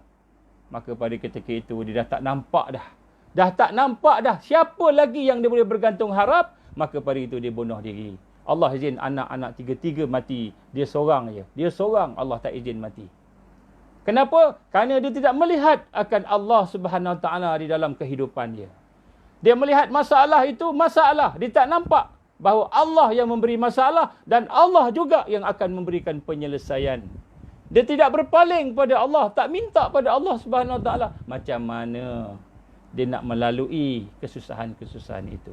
Ya, sebab tu kita pada hari ini kita nak kena faham dan kenal Allah. Bila kita kenal Allah dengan perasaan kita, dengan hati kita, dengan sepenuh pemikiran kita, maka macam mana masalah yang kita hadapi, kesusahan yang kita hadapi, kita ada Allah tempat kita mengadu. Kita ada Allah tempat kita mengadu. Sebab itulah tuan-tuan dan puan, kesan yang pertama apabila kita faham akan hakikat ini, kita tak mengadu dah dengan manusia. Tak mengadu dengan manusia, kita hanya mengadu pada Allah. Sebab itulah bila kita ada masalah tuan-tuan, kita ada masalah, nombor satu, kita tengok hari ni, kita akan cerita ke orang yang kita sayang. Ataupun orang yang dekat dengan kita. Orang yang selalu kita percaya pada dia. Kita pun cerita, ya Allah, ya waktu ni kawan, tolonglah aku ni tak tahu nak buat macam mana, anak aku macam gini, tak tahu nak buat macam mana. Kita cerita kat makhluk dulu. Maka bila kita cerita, kita mengadu kepada makhluk, maknanya kita tak beriman dengan Allah. Maknanya kita tak beriman dengan Allah. Kita tidak beriman dengan sempurna. Yakin pada Allah Subhanahu Wa Taala. Sebab tu Allah marah orang yang mengadu pada makhluk.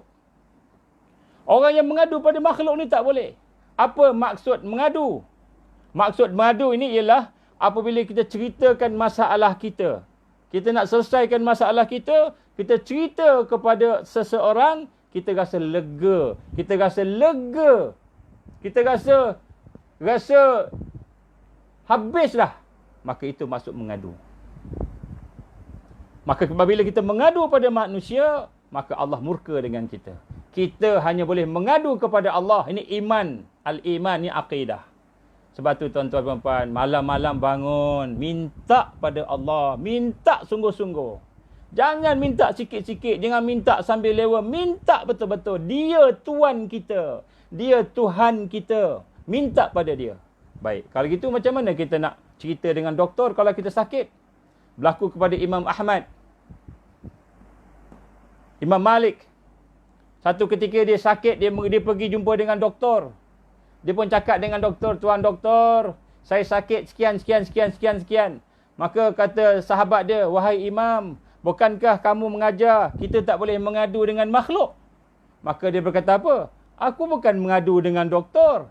Aku hanya menceritakan masalah aku supaya aku boleh dapat nasihat daripada dia." Sebab dia pakar bahagian kesihatan badan, tubuh badan. Mengadu kepada Allah. Mengadu kepada Allah. Jadi bila kita cerita dengan orang, bukan sebab kita mengadu pada dia. Tetapi kita cerita dengan dia dengan hajat supaya kita dapat nasihat daripada dia, kepakaran dia. Kerana Allah SWT telah mengarahkan kita. Apabila kamu ada masalah, fas'alu zikra. Apabila kamu ada masalah, kamu tanyalah dengan orang yang pakar bahagian-bahagian tertentu. Itu ayat Quran. Allah gambarkan pada kita. Tapi bukan kita mengadu. Mengadu ni macam mana? Mengadu ni kita malam-malam, kita duduk seorang-seorang. Ataupun siang-siang, kita duduk seorang-seorang. Kita seorang-seorang duduk angkat tangan.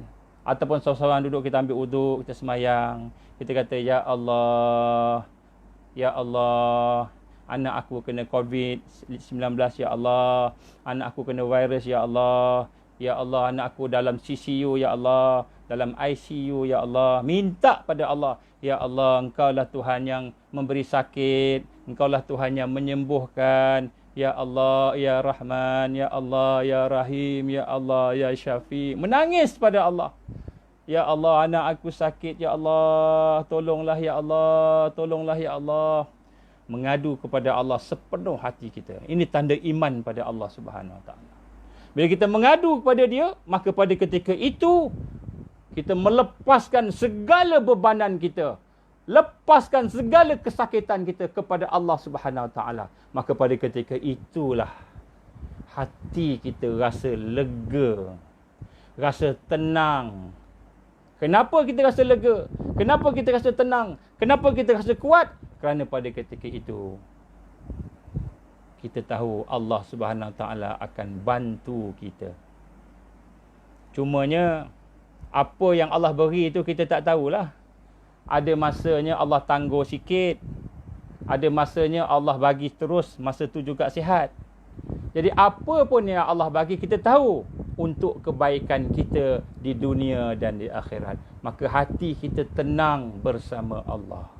Pada masa itu hati kita tenang bersama Allah. Dan inilah kekuatan. Inilah kekuatan. Nombor satu, kekuatan apabila kita bersama Allah Subhanahu Wa Taala. Apabila kita bersama Allah, mengadu kepada dia, kita lepaskan dan kita yakin Allah Maha mendengar. Dan Allah Subhanahu Wa Taala tidak akan apa? Tidak akan tolak doa-doa hamba-Nya. Cuma mungkin Allah akan tangguhkan. Ada satu cerita seorang yang alim, seorang awliya Allah.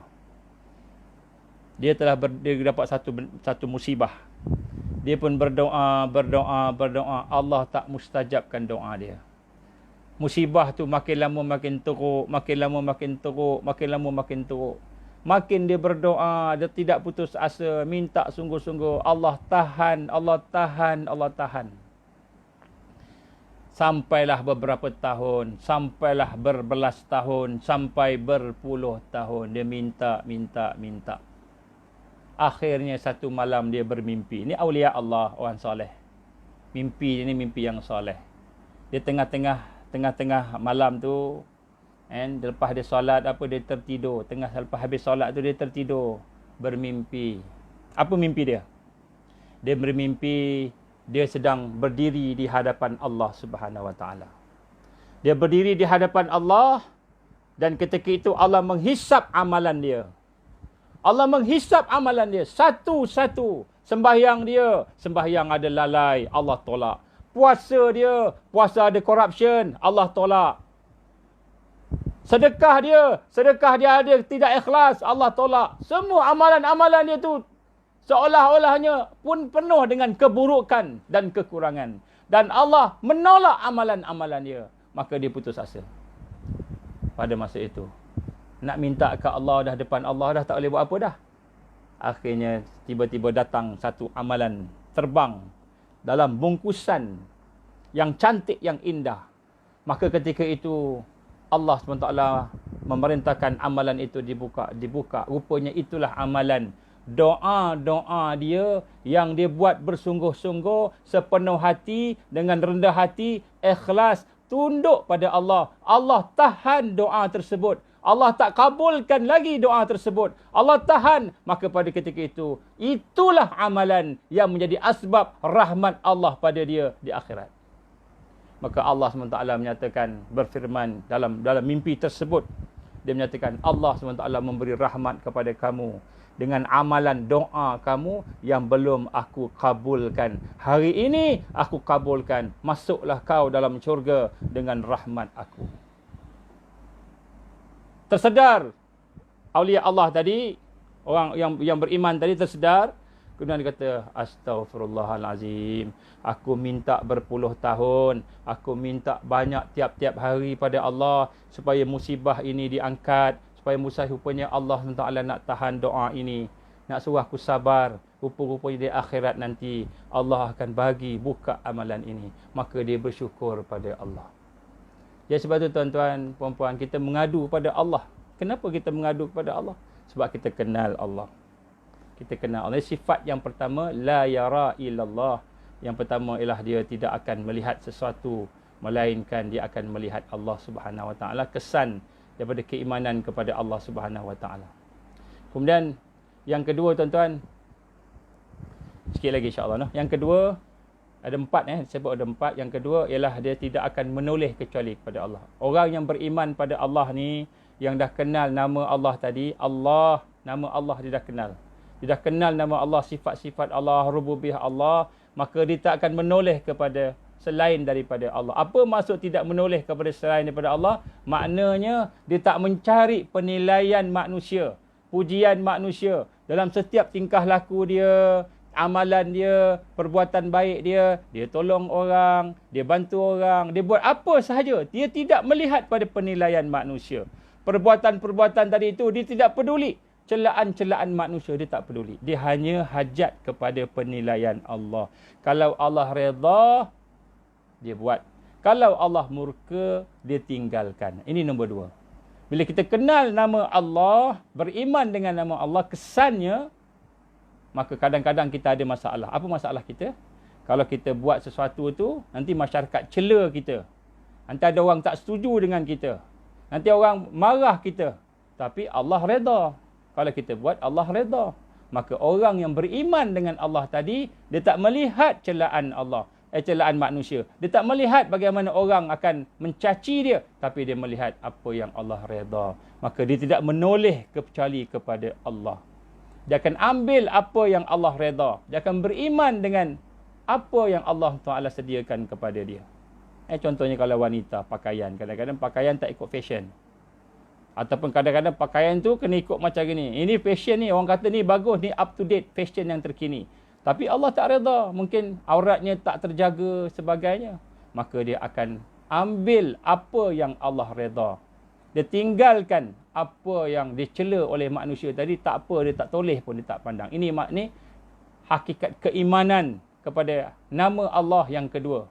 Ini disebut pergantungan hanya pada Allah. At-tawakkal kepada Allah. Dia hanya bergantung pada Allah Subhanahu Wa Taala. Bila dia ada yang ini kekuatan.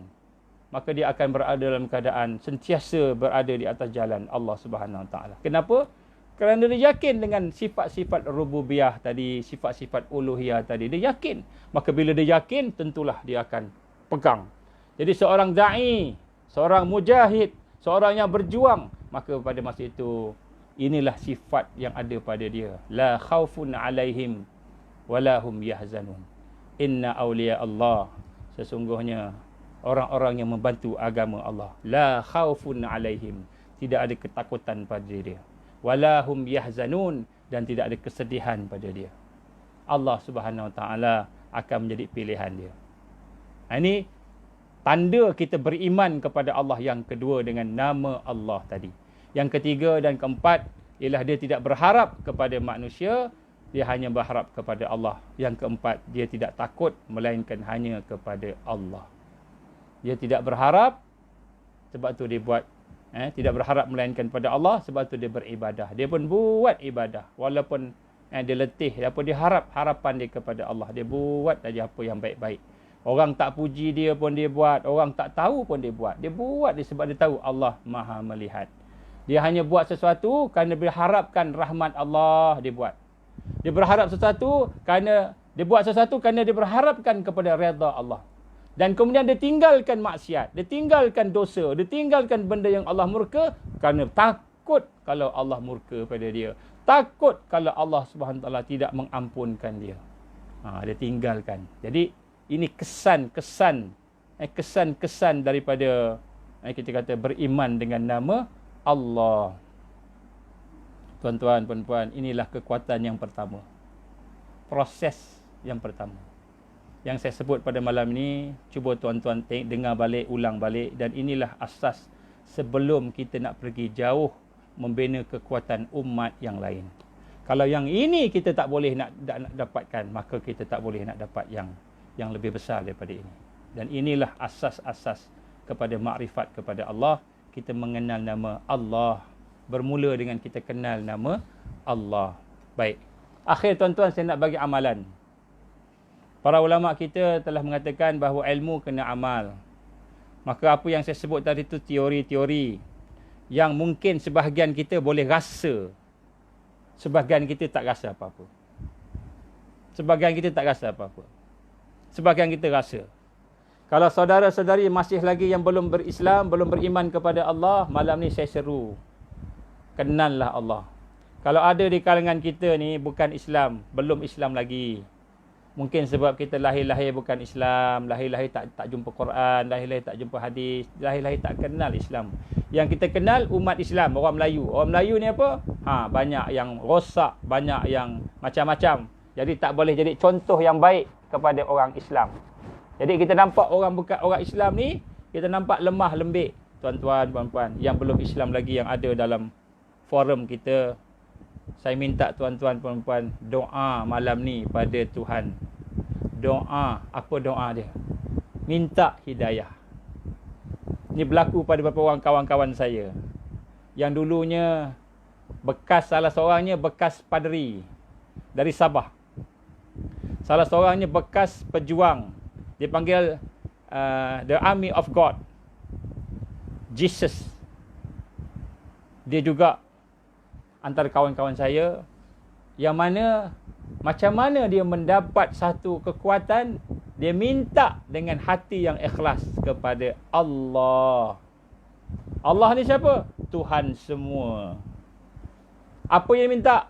Angkat tangan, cakap dalam hati, ya Allah, kalau Engkaulah Tuhan yang sebenarnya, kalau Engkaulah Tuhan yang mempunyai sifat rububiyah dan uluhiyah, hari ini aku mohon, aku minta supaya Engkau tunjukkan kepada aku jalan yang sebenar untuk hidup di atas muka bumi ini, supaya selamat di dunia dan di akhirat. Minta pada Allah.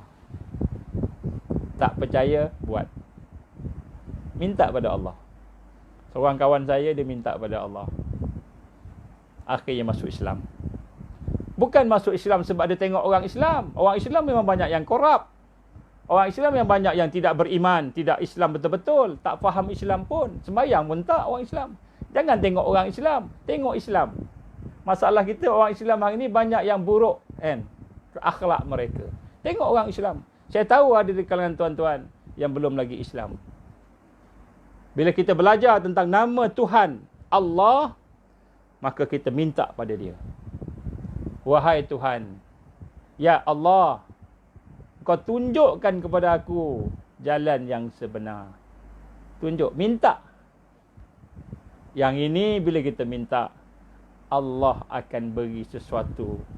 Allah akan tunjukkan kepada kita sesuatu. Yakinlah, insya-Allah. Baik. Jadi sebab itulah saya nak sebut sini apa amalan pada yang Islam. Amalannya apa? Allah berfirman dalam Quran, "Qul Allaha awidur Rahman" ila akhir ayat. Serulah nama Allah dan nama Ar-Rahman. Maka dalam ayat ini dihurai oleh para ulama. Sebagian ulama dia tidak sependapat. Sebagian ulama yang Ahlus Sunnah wal Jamaah menyatakan Allah Subhanahu Wa Taala memerintahkan supaya kita menyeru nama dia, mengingat nama dia. Maka amalan yang dicadangkan oleh tuan guru kepada Imam Al-Ghazali rahimahullah. Apa amalan dia? Saya minta tuan-tuan kalau boleh buat sekejap aja amalan ni. Cuba buat dalam masa 40 hari. Kalau boleh lebih pun tak apa. Sebut nama Allah 1000 kali. 1000 kali, tak lama, sekejap je. Allah, Allah, Allah, Allah, Allah, Allah, Allah, Allah, Allah, Allah, Allah. Macam itu je. 1000 kali, tak sampai 10 minit. Cuba. Bila sebut nama Allah, dengan hati sekali. Allah, Allah, Allah, Allah, Allah, Allah, Allah, Allah, Allah, Allah, Allah, Allah. Kira 1000 kali. 1000 kali cukup. Tak payah buat apa. Lepas tu malam 1000 kali. Siang 1000 kali. 2000 kali.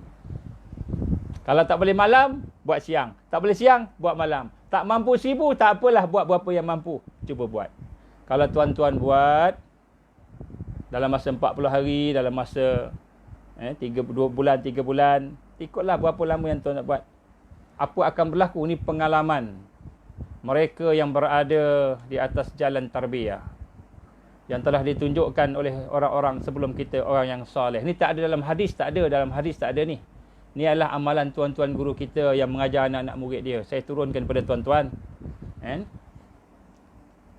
Maka tuan-tuan akan mendapat mudah. Allah akan beri cahaya kepada tuan-tuan untuk lebih mudah bila melihat makhluk, boleh merasa dalam hati, inilah makhluk Allah yang menjadikan.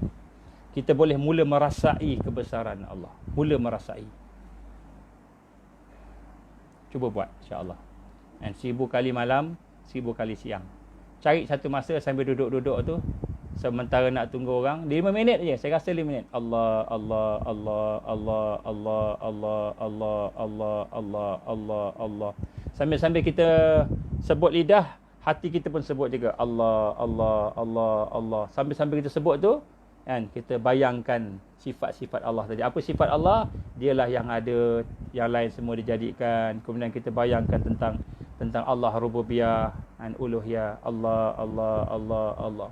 Tuan-tuan cuba amalkan 1000 kali siang, 1000 kali malam. Tak sampai 10 minit.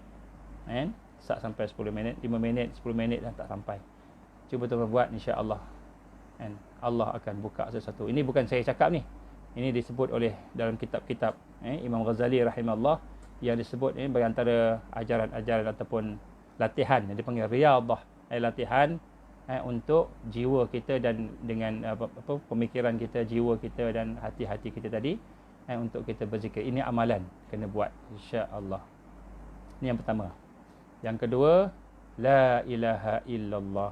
La ilaha illallah. Ini afdalu zikr. Yang lain kita buatlah. Yang lain jangan tinggal. Yang kita dah buat maksurat ke, baca Fatihah ke apa, semua jangan tinggal. Itu kita buat terus. Tapi yang ini kita tambah.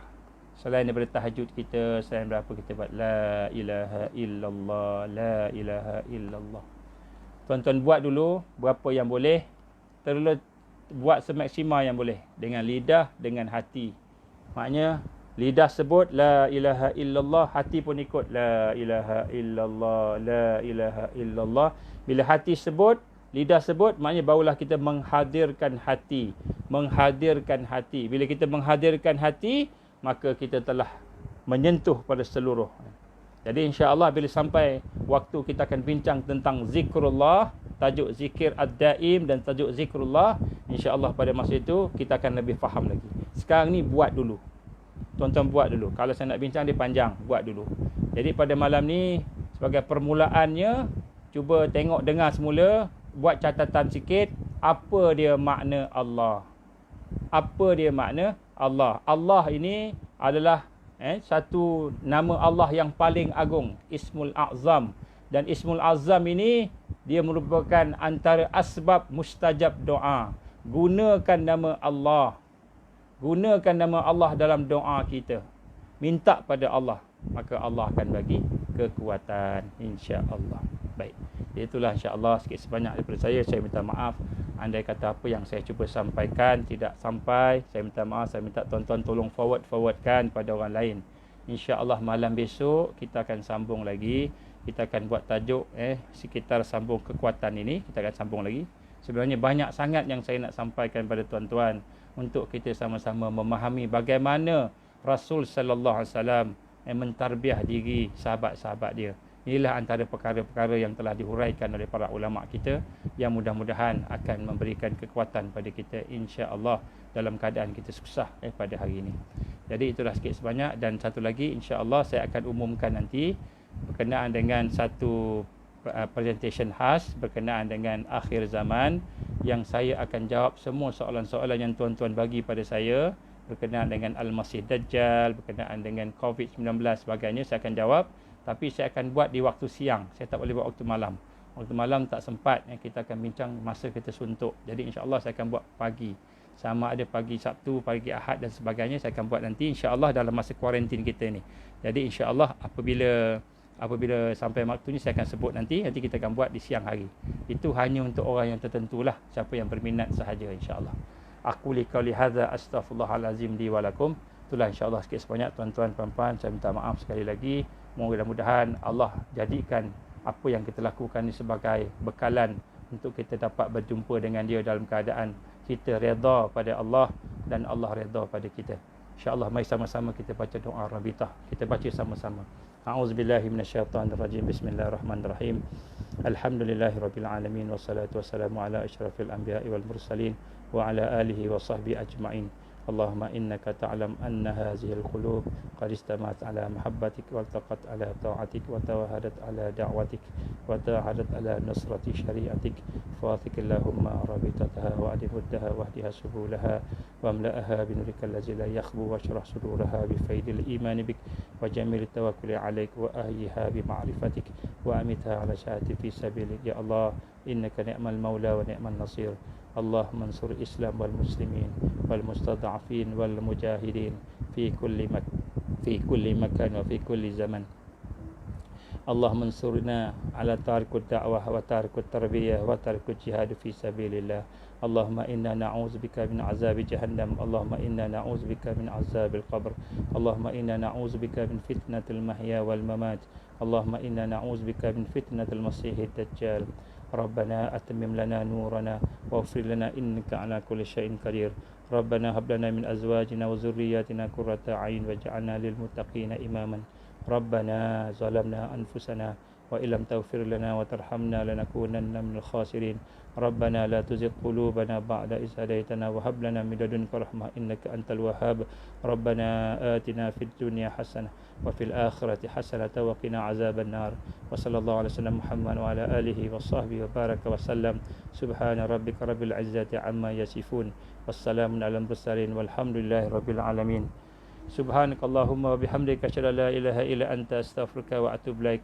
بسم الله الرحمن الرحيم والعصر إن الإنسان لفي خسر إلا الذين آمنوا وعملوا الصالحات وتواصوا بالحق وتواصوا بالصبر. وبالله التوفيق والهداية. السلام عليكم ورحمة الله وبركاته.